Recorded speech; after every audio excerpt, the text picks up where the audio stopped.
नमस्कार बंधुरा टेकप्रो देव चैनल तुम्हादेर स्वागत। बंधुरा आज आमरा शिखबो होच्छे कलर फिल्टारिंग। तोमरा एखाने जे लोगोटा देखते पाচ্ছ सेई लोगोटा किन्तु एकटा वेक्टर लोगो और एर मध्य अनेकगुलो छोटो छोटो पार्ट किन्तु जुड़े एई लोगोटा तैरी करा हयेछे। देखो एखान थेके आमि एकटा पार्ट सरिये निচ্ছি, एटा सरिये निচ্ছি, एटा सरिये निচ্ছি, सबकटा आलादा आलादा पार्ट किन्तु जुड़े এই লোগোটা তৈরি করা হয়েছে। আবার যদি আমরা এখান থেকে কালার আইড্রপার যে টুলটা আছে সেটা যদি আমরা নিয়ে নিই এবং এখানে যদি আমরা রাখি দেখব যে এখানে কালার যেটা আছে সেটা হচ্ছে ব্ল্যাক, যেটা শো করছে সেটা হচ্ছে 91% সায়ান, ম্যাজেন্টা 79%, ইয়েলো 61% এবং ব্ল্যাক 97%। তার মানে এটা কিন্তু একটা পিওর ব্ল্যাক নয়, এটা একটা মিক্সিং করলে একটা ব্ল্যাকটা তৈরি করা হয়েছে। তেমনি যদি আমি রেডের মধ্যে কার্সারটা রাখি দেখব যে ম্যাজেন্টা 100, ইয়েলো 100 এবং সায়ান 1%, তার নিচেরটা কিন্তু একটু আলাদাই হবে কারণ এটা ডার্ক রেড করা আছে। তার মানে এখানে সমস্ত কালারগুলো কিন্তু একটা মিক্সিং কালার, কোনো পিওর কালার কিন্তু এখানে নেই, পিওর সায়ান বা পিওর ম্যাজেন্টা কিন্তু এখানে ইউজ করা হয়নি। তো বন্ধুরা আমরা যদি কীভাবে এখানে কালারগুলো পিক করব এবং চেঞ্জ করব, হয়তো ক্লায়েন্ট আমাদের বলতে পারে যে ব্ল্যাক আমাদের কালি পছন্দ নয়, তো ব্ল্যাক কালারের জায়গায় আমাদের ডার্ক রেড করে দাও, ডার্ক ব্লু করে দাও, অরেঞ্জ কালারের জায়গায় অন্য কোনো কালার করো। সেক্ষেত্রে আমরা কীভাবে এই চেঞ্জগুলো করব আজকে টিউটোরিয়ালে আজকে আমি তোমাদের সেটাই শেখাবো। কাইন্ডলি তোমরা পুরোটা দেখবে এবং যদি ভালো লাগে তাহলে কিন্তু অবশ্যই লাইক করবে এবং শেয়ার করবে। সবার প্রথমে এই যে লোগোটা আছে লোগোটাকে আমরা আনগ্রুপ করে নেব, কন্ট্রোল ইউ করে আমরা আনগ্রুপ করব। লোগোটা সিলেকশনের মধ্যে রাখবে এবং চলে যাবে হচ্ছে এডিট, সিলেক্ট এডিটের পর ফাইন্ড অ্যান্ড রিপ্লেস এবং এখানে আমরা ক্লিক করব রিপ্লেস অবজেক্টের মধ্যে। তো বন্ধুরা এখানে অনেকগুলো অপশান থাকবে তোমাদের সামনে, কিন্তু বাই ডিফল্ট তোমাদের সিলেকশনের মধ্যে থাকবে হচ্ছে রিপ্লেস এ কালার, যেটা আমাদের কিন্তু লাগবে।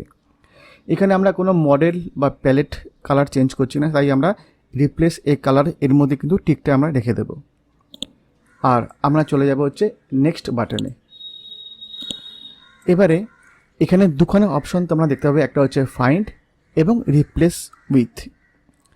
ফাইন্ড মানে হচ্ছে যে কোন কালারটা আমরা চেঞ্জ করতে চাই, খুঁজতে চাই। তো এখানে আমরা কিন্তু এই সমস্ত কালার থেকে কিন্তু আমরা কোনো কালার কিন্তু পিক করব না, তার কারণ এখানে এই যে ডিজাইনটা আছে, যে ভেক্টর যে ডিজাইনটা আছে এর মধ্যে কোনো বেস কালার কিন্তু ইউজ করা হয়নি, সমস্তটা কিন্তু মিক্সিং কালার ইউজ করা আছে। তাই আমরা এই সমস্ত কালারগুলোর মধ্যে কিন্তু সেই কালারটা আমরা পাবো না। আর তার জন্য কিন্তু আমরা এখানে ব্যবহার করব হচ্ছে আইড্রপার টুল, অর্থাৎ এখান থেকে আমরা কালারটা পিক করব। আমরা এই যে আইড্রপার যে কালার পিকারটা আছে এটা আমরা নিয়ে নেব এবং আমরা এই ব্ল্যাক যে কালারটা আছে এর মধ্যে আমরা ক্লিক করে নেব। তাহলে দেখবো যে ফাইন্ডের মধ্যে কিন্তু কালারটা ব্ল্যাক হয়ে গেছে। এই ব্ল্যাকটা কিন্তু আমাদের মিক্সিং যে কালারটা আছে, অর্থাৎ যেটা সায়ান ম্যাজেন্টা ইয়েলো ব্ল্যাকের মধ্যে যে রেশিওটা আছে সেই রেশিওর কালারটা কিন্তু এখানে পিক করলাম।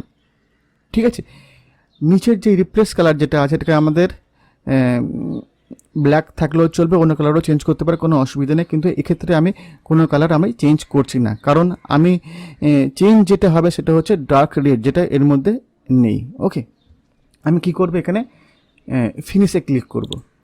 ফিনিশে ক্লিক করার পর কিন্তু এখানে একটা প্যালেট চলে আসবে, তার মধ্যে থাকবে find next, find all, replace এবং রিপ্লেস অল। আমরা এখানে করব ফাইন্ড অল, অর্থাৎ যে কালারটা আমরা সিলেকশনের মধ্যে রেখেছি সেটা সমস্ত কালারটাই আমি সিলেকশনের মধ্যে রাখতে চাই। আমি কি করব না এখানে ফাইন্ড অলে ক্লিক করব। এর ফলে কী হবে বন্ধুরা, সমস্ত ব্ল্যাকটা কিন্তু সিলেকশনের মধ্যে আসবে, যে ব্ল্যাকটা কিন্তু প্রথমবার আমি আইড্রপার টুল দিয়ে সিলেকশন করেছি। ওকে, এবারে আমরা কি করব, এটাকে ক্রস করে দেব এবং এখানে আমি এটাকে রেড কালারে ফিল করে দেব এবং এটাকে একটু ডার্ক করার জন্য আমি এখানে ডাবল ক্লিক করব। আর এখানে ব্ল্যাক আমরা 50% বা 60% আমরা ইউজ করে নেব। ঠিক আছে, তো এখানে আমি 50% ব্ল্যাক ফিল করে দিলাম এবং ওখানে ক্লিক করে দিলাম। তো বন্ধুরা এখন দেখো যে কিছু ব্ল্যাক কিন্তু এখনও রয়ে গেছে, তার মানে এই যে ব্ল্যাকগুলো রয়ে গেছে এগুলো কিন্তু সেই কম্বিনেশনের মধ্যে কিন্তু ছিল না, যেটা কিন্তু চকলেট কালার করলাম তার মধ্যে যে কম্বিনেশন ছিল ব্ল্যাকগুলো, তার মধ্যে কিন্তু এই ব্ল্যাকগুলো ছিল না। কোনো অসুবিধা নেই, আমি আরেকবার রিপিট করে নেব। তার জন্য আমরা কি করব না লোগোটা আমরা একবার সিলেক্ট করব এবং আমরা চলে যাব এডিট, আবার চলে যাব ফাইন্ড অ্যান্ড রিপ্লেস, চলে যাব হচ্ছে রিপ্লেস অবজেক্ট। আমরা এখানে রিপ্লেস এই কালারে ক্লিক করা থাকবে। আমরা চলে যাবো নেক্সট বাটনে, ফাইন্ডে আমরা ক্লিক করব, কালার পিকারটা নিয়ে নেব এবং এই ব্ল্যাকটার মধ্যে আমরা ক্লিক করে দেব, ঠিক আছে। এবং ফিনিশে ক্লিক করব, ফাইন্ড ওয়ালে ক্লিক করব এবং এখানে আমি চকলেট কালারটা আমরা ইউজ করে নেব, অর্থাৎ ডার্ক রেড, এবং এটাকে আমরা ক্রস করে দেব। দেখো এবার কিন্তু সমস্ত ব্ল্যাকগুলো কিন্তু আমাদের ডার্ক রেডে কনভার্ট হয়ে গেছে। আচ্ছা, এখানে কিন্তু রয়ে গেছে, তার মানে এই যে কালারটা আমাদের ছিল সেই কালারটা কিন্তু ওই কম্বিনেশনের মধ্যে কিন্তু ছিল না। তো যেহেতু এখানে মাত্র দুটো শো করছে ব্ল্যাক, এটাকে কিন্তু আমরা ম্যানুয়ালি করে নিতে পারি। আমরা একবার আনগ্রুপ করে নেব, আর এখানে আমরা এই দুটোকে আমরা সিলেক্ট করব এবং এখানে আমাদের ডাইরেক্ট এখানে কালার ফিল করে দেব। একবার আমরা চেক করে নেব, এখানেও দুটো পোর্শনে আছে, এর কালার যে কম্বিনেশন একবার চেক করে নেব। এখানে একটু অন্যরকম ছিল, এখানে হচ্ছে সায়ান 84, ঠিক আছে। তো এই দুটোকেও আমরা ম্যানুয়ালি চেঞ্জ করে নেব। আর পুরোটাকে যদি আমাদের ম্যানুয়াল করতে হতো তাহলে কত সময় লাগবে তোমরা বুঝতেই পারছো, ঠিক আছে।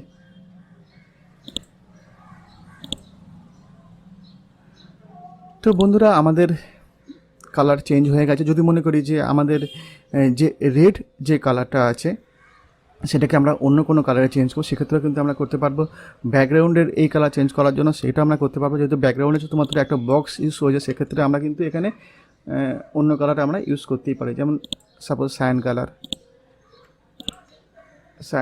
ঠিক আছে।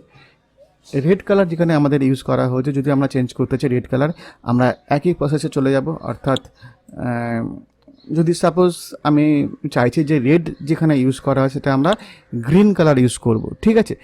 আমরা পুরো লোগোটা আমরা সিলেক্ট করব, আর edit, find and replace object, next, এখানে আমরা ক্লিক করব, আর আমরা রেডের মধ্যে আমরা ক্লিক করব, ঠিক আছে। এটা হচ্ছে রেড কালার। আমরা ফিনিশ করব, ফাইন্ড অল ক্লিক করব, আর এখানে আমরা গ্রিন কালারে ফিল করে দেব। তো বন্ধুরা, দেখতে পাচ্ছ কত সহজে আমরা কালার ফিল্টারিং করে কিন্তু আমরা কালার চেঞ্জ করতে পারছি, ঠিক আছে।